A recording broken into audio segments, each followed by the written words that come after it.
We step away from the famous monuments to remember these silent heroes who gave us our today but were lost in the shadows of yesterday. Our first freedom fighter is Sardar Ajit Singh, who stood with the farmers of Punjab. Our second freedom fighter named Aruna Asif Ali, one of the brave women of Indian freedom struggle. इस picture को गौर से देखिए, ये कौन है? हम नहीं जानते। ये एक अननोन फ्रीडम फाइटर है, एक मामूली से किसान जिन्होंने अपनी हिम्मत से ब्रिटिशर्स के छक्के छुड़ा दिए। This is Captain Abbasan, who from a very young age dedicated himself to the struggle for India's independence. ये है इंडिया के one of the most fearless freedom fighter, Lala Hardayal. ये है Sohanlal Pathak. He is the one of the most bravest person in India. देश की खातिर जिसने अपनी पूरी जान लगाई, अंग्रेजों के जुल्म के खिलाफ एक बड़ी लहर जगाई, वतन की मिट्टी को आजाद करना ही जिनका ख्वाब था, ऐसे निडर शेर पंजाब अजीत सिंह का कोई जवाब न था। पगड़ी समाज जनता। These were not merely some words, they become a cry of courage, a call to the farmers of Punjab to stand up against injustice. Today, I want to speak about Sardar Ajit Singh, one of the fearless freedom fighters born in Kankankarna, Punjab. He belonged to a family deeply connected with India's freedom struggle and was the uncle of Shaheed Bhagat Singh. So what made him truly remarkable was his courage. He stood with the farmers of Punjab and raised his voice against the unjust policies of British. His voice awakened thousands and thousands of people and filled them with the courage to question and stand up for their rights. The British could arrest him. They could send him away from his homeland, but they couldn't arrest his ideas. And perhaps that is the greatest lesson he teaches us. That a person may be silenced, but the idea of freedom can never be imprisoned. He was not merely fighting against British, he was fighting for the dignity, rights and the freedom of his people. Sardar Ajit Singh, his voice became a call, his courage became an inspiration and his struggles become a part of the India's freedom journey. Thank you. अंग्रेजों के आगे जो कभी न झुके, वो एक देश की शान है। आजादी की जंग में वो हिंदुस्तान की सच्ची पहचान थी। तिरंगा लहराया दिलेरी से जब देश मुसीबत में गहरा था। अरुणा आसिफ अली का हर एक कदम देशभक्ति से भरा था। We are not going to be bowed down by repression. We are going to face it and fight it. Today I am going to speak about Aruna Asif Ali, one of the brave women of Indian freedom struggle. Aruna Asif Ali actively participated in India's fight against British rule and arrested several times for taking part in the freedom movement. She was especially remembered for her quick India movement of 1942. She courageously hosted of Indian National Congress flag when many leaders had already been arrested by the British. After this, she went underground and continued supporting the freedom movement. Because of her courage and determination, she became globally known as Grand Old Lady of the Freedom Independence Movement. Even after India became independent, she continued working for society. She became Delhi's first mayor and working for social causes. Aruna Asif Ali's life teaches us the importance of courageous patriotism and standing up what is right. She will remember one of the courageous women who helped India achieve freedom. Thank you. मिट्टी की खातिर लड़ने का जिनमें अलग ही जज्बा था। बुद्धू भगत की बहादुरी का अंग्रेजों पर भी दबदबा था। अपने कबीले और देश की खातिर उन्होंने तलवार उठाई। ऐसे अजीम इनकलाबी की कुर्बानी ने तारीख में जगह पाई।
दे दी और बाहर के पुलिस आए और उन्होंने उनको साथ जानवरों के जैसा सलूक किया।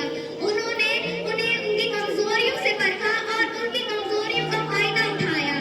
ब्रिटिशर्स के पास तोपें थी, बंदूकें थी, लेकिन बुद्धू भगत ये जुल्म देखते चुप न रह सके। उन्होंने लड़का आंदोलन शुरू किया। लड़का आंदोलन मतलब लड़ने वालों का आंदोलन। उन्होंने ये मुंडा ट्राइब, कोल ट्राइब और औरत ट्राइब को मिलाकर बनाया। और आप जानते हैं ये आंदोलन बहुत ज्यादा काम का भी साबित हुआ। और जो हम जानते हैं, मैंने आपको पहले बताया कि उनके पास तोपें थी, बंदूकें थी, लेकिन बुद्धू भगत के पास क्या था? इनके पास 5000 आदिवासी थे और जंगल का ज्ञान था। आप जानते हैं उन्होंने गुरिल्ला युद्ध भी शुरू किया, जिसमें क्या होता था, वो सुबह जंगलों में छुप जाते थे और रात को ब्रिटिश कैंप पर अटैक करते थे। ये सब देखते देखते ब्रिटिशर्स बहुत ज्यादा डर गए। उन्होंने 13 फरवरी 1832 में लड़ाई छेड़ दी। उन्होंने जहाँ पर वो रहते थे, छोटा नागपुर गांव में, वहाँ पर अटैक करवा दिया। आप जानते हैं बुद्धू भगत अपने 4 बेटों के साथ अंतिम सांस तक लड़ते रहे और अपने देश के लिए शहीद हो गए। मैं आपको बताना चाहूंगी, तीर कमान था हाथ में और सांस में थी आग। तीर कमान था हाथ में और सांस में थी आग। वीर बुद्धू ने लिखी थी आजादी की नई सौगात, आजादी की नई सौगात। बुद्धू हमें सिखाते हैं कि हमें जब जमीन और इज्जत पे बात आए तो कभी सर में झुकाना, अपने वीर बुद्धू भाई को याद कर लेना। शुक्रिया। आजादी हिंद फौज के वो एक सच्चे और निडर सिपाही थे। कैप्टन अब्बास अली देशभक्ति की एक जिंदा गवाही थे। नेताजी के कंधे से कंधे मिलाकर वो लड़ते रहे। देश की आजादी के लिए वो हर मुश्किल से गुजरते रहे। Today I will tell you about a freedom fighter whom you hardly know, but whose story deserves to be remembered. He was Captain Abbas Ali. Captain Abbas Ali was a freedom fighter of India who became associated with the Indian National Army known as Azad Hind Fauj. What makes his story special is that it was not a part of one community or one group of people. People from different religions and backgrounds came together with one common dream, a free India. When we celebrate Independence Day, we often remember the names we already know. This Independence Week, let us not remember only the names we know. Let us discover and honor the people whose stories are less heard. Captain Abbas Ali's life reminds us that patriotism is not about who we are. It's about what we are willing to do for our country. The story of Captain Abbas Ali also teaches us that history is not only made by the people whose names appear in the textbooks, but there are many heroes whose stories are still waiting to be discovered and remembered. Thank you. देश से प्यार करने की वो एक सच्ची मिसाल थी। अंग्रेजी को भगाने वाले वो लाला हरदयाल थे। इंकलाब की शम्मा जलाने में वो सबसे आगे रहते थे। देश के ऐसे सच्चे हीरो को हम लाला हरदयाल कहते हैं। तो आज मैं आपको एक ऐसे फ्रीडम फाइटर के बारे में बताने जा रही हूँ जिसको मुझे नहीं लगता कि यहाँ पे कोई भी जानता होगा। उनको प्रोफेसर ऑफ रेवोल्यूशन भी कहा जाता था। जी हाँ, मैं लाला हरदयाल की बात कर रही हूँ, इंडिया के एक फियरलेस और ब्रेव फ्रीडम फाइटर। उनका जन्म दिल्ली में हुआ था, मगर उनकी फैमिली पंजाब से बिलोंग करती थी और उनको दिल्ली और पंजाब दोनों का ही बेटा माना जाता था। उन्होंने कहा कि हाँ, मुझे लड़ाई लड़नी है, मगर बंदूकों के जरिए नहीं, बल्कि अपने आइडियाज से। वो एक स्कॉलर, एक थिंकर और एक ऑर्गेनाइजर थे और वो ये सोचते थे कि जब तक एक देश के लोगों का दिमाग फ्री नहीं होगा, तब तक एक देश को फ्रीडम नहीं मिल सकता है। और ब्रिटिश उनसे बहुत ज्यादा डरते थे। वो उनको सबसे खतरनाक आदमी कहते थे। और अब मैंने आपको उनके बारे में इतना कुछ बताया, तो आप सोच रहे होंगे कि उन्होंने हमारे फ्रीडम के लिए आखिरकार किया क्या। उन्होंने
कॉन्स्पिरेसी थी ये सफल नहीं हुई। और ये कॉन्स्पिरेसी उन्होंने क्यों ली थी? ताकि जो भी इंडिया में जो है वो एक बड़ा सा रेवोल्यूशन लाना चाहते थे, यानी ब्रिटिश राज को खत्म करना चाहते थे। हालांकि उनका ये प्लान सफल नहीं हुआ था, मगर फिर भी ब्रिटिश हुकूमत को उन्होंने हिला कर रख दिया था। लाला हरदयाल ने एक मिसाल कायम कर दी थी कि एक कलम, एक स्पीच और एक आइडिया से, एक आइडिया जो है वो एक हथियार, बंदूक, इन सबसे ज्यादा पावरफुल होती है। अब मैं उन्हीं के एक कोट से अपनी स्पीच एंड करना चाहूंगी। No nation can be free unless its people are ready to sacrifice everything for freedom. इस कोट का मतलब है कि कोई भी देश तब तक आजाद नहीं हो सकता जब तक उस देश के लोग फ्रीडम के लिए सब कुछ त्याग देने के लिए राजी ना हो जाएं। Thank you. देश की आजादी के लिए जिन्होंने अपनी जान गंवाई, उनकी सच्ची कुर्बानी ने देश में एक नई लहर चलाई। हंसते हंसते फांसी के फंदे को उन्होंने चूम लिया। ऐसे निडर हीरो का नाम आज पूरी हिंदुस्तान ने याद किया, सोहन लाल पाठक। So today I am here to speak about a great Indian freedom fighter, Sohan Lal Pathak, one of the most courageous Indian freedom fighters. He was born on 7 January 1883, Pati, Amritsar, Punjab, and he was died on 10 February 1916. He was an important member of Gandhar Party. Thank you.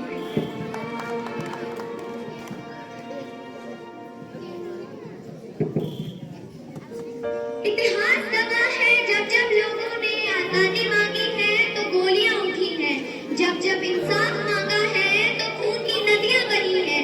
जो सरहद पे अम्मा के लाल बैठे हैं वो भी भारत के बेटे हैं, और जिन्होंने जाने गंवाई है वो भी भारत के बेटे हैं।